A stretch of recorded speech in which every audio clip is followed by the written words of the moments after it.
Kasih karunia itu ibarat air yang selalu mengalir ke bagian paling rendah. Oleh karena itu, mari selalu merendahkan diri di hadapan Allah agar kasih karunia-Nya selalu mengalir dalam kehidupan kita. Kita berdoa. Damai sejahtera Allah yang melampaui segala akal, kiranya memelihara hati dan pikiran kamu sekalian, di dalam nama Tuhan Yesus Kristus. Amin. Jemaat yang terkasih, Renungan Harian AKBP Resa Sutoyo, Jumat 26 April 2024, tertulis di Titus 2 ayat 11. Demikian dikatakan, karena kasih karunia Allah yang menyelamatkan semua manusia sudah nyata. Dalam bahasa Batak dikatakan, Ainunga tarida asini rohani dewata, dibahen haluan ni saluhut jolma. Demikianlah firman Tuhan. Mungkin kita pernah mendengar pertanyaan bernada miring seperti ini. Enak sekali ya menjadi orang Kristen, tinggal percaya kepada Yesus, kemudian diselamatkan. Lalu boleh seenaknya berbuat apa saja. Kemudian dosa-dosanya akan diampuni lagi. Inilah anggapan sementara orang yang tidak mengerti ajaran kekristenan yang sesungguhnya. Memang benar, kekristenan mengajarkan bahwa keselamatan adalah anugerah Tuhan semata. Hal ini berarti tidak ada peranan serta atau usaha manusia sedikit pun, semua murni karena pekerjaan Tuhan. Anugerah diperlukan karena tidak ada cara lain, termaksud perbuatan baik manusia sekalipun, untuk menyelamatkan manusia dari hukuman dosa. Tetapi bukan berarti orang Kristen setelah diampuni dan diselamatkan kemudian boleh berbuat apa saja. Orang yang sudah mendapatkan anugerah Allah akan belajar siapakah Allah, karakter, dan kehendaknya, dan tentu mengikutnya, dan yang pada akhirnya menghadirkan pengenalan akan Allah itu yang memberikan motivasi untuk hidup seturut dengan kehendak Tuhan. Untuk mengerti mengenai kasih karunia Allah, ada sebuah kisah yang menceritakan seorang bapak yang memiliki seorang anak satu-satunya dalam hidupnya, yang telah dirawatnya seorang diri dari kecil hingga menjadi seorang pemuda. Suatu hari anaknya meninggal ditabrak oleh orang dengan mengendarakan mobil. Dan tentunya bapak itu sangat bersedih. Namun, bapak itu mempunyai 3 pilihan untuk menyikapi pelaku yang telah merenggut nyawa anaknya. Yang pertama, dia bisa mendatangi orang yang menabrak dan membunuhnya itu dengan bertujuan untuk membalas dendam.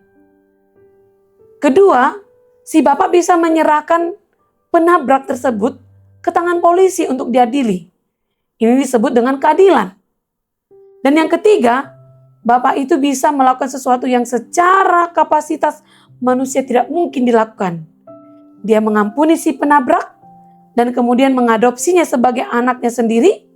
Lalu dia memberi semua warisan yang seharusnya menjadi bagian anaknya yang telah meninggal itu kepada si penabrak. Dan menganggap si penabrak itu seperti anak kandungnya sendiri. Inilah yang dinamakan kasih karunia. Bapak yang baik itu adalah Allah Bapa. Anak yang mati tertabrak itu adalah Yesus Kristus. Kita adalah si penabraknya yang telah membunuh Yesus. Allah Bapa menghapus semua dosa-dosa kita dan mengangkat status kita sejajar dengan Yesus. Dalam renungan kita hari ini, Rasul Paulus menyampaikan kepada Titus dan seluruh umat percaya agar mengingat bahwa kita manusia telah dibebaskan dari segala dosa, diangkat sama status dengan anaknya. Karena hukuman dosa akan membuat mata kita terus fokus kepada kegagalan saja. Tapi kasih karunia membuat mata kita fokus pada kasih Tuhan yang penuh pengampunan. Coba bayangkan, apabila si bapak yang tadi, yang bersedih itu, menyerahkan si penabrak itu ke pengadilan. Mungkin saja sih, penabrak itu akan menghabiskan sisa waktunya di penjara dan menyesali perbuatannya. Tetapi bayangkan apa yang si penabrak akan rasakan sewaktu bapak itu mengampuninya, bahkan mewariskannya akan harta kekayaannya. Pasti si penabrak tidak akan terlalu fokus lagi dengan kesalahannya. Seperti itulah kasih karunia yang Tuhan berikan pada kita semua. Kasih karunia memberikan Anda, saya, kita semua kekuatan untuk hidup sesuai firman-Nya.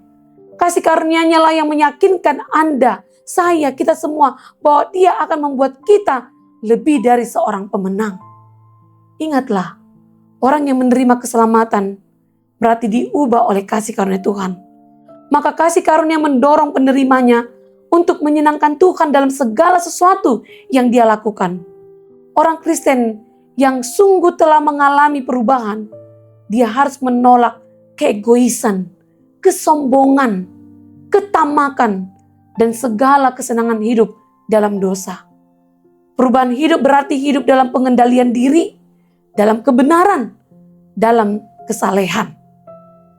Keselamatan memang seharusnya menghadirkan dampak positif yang mewujudkan pada aspek-aspek praktis dalam kehidupan orang yang telah dibebaskan Kristus.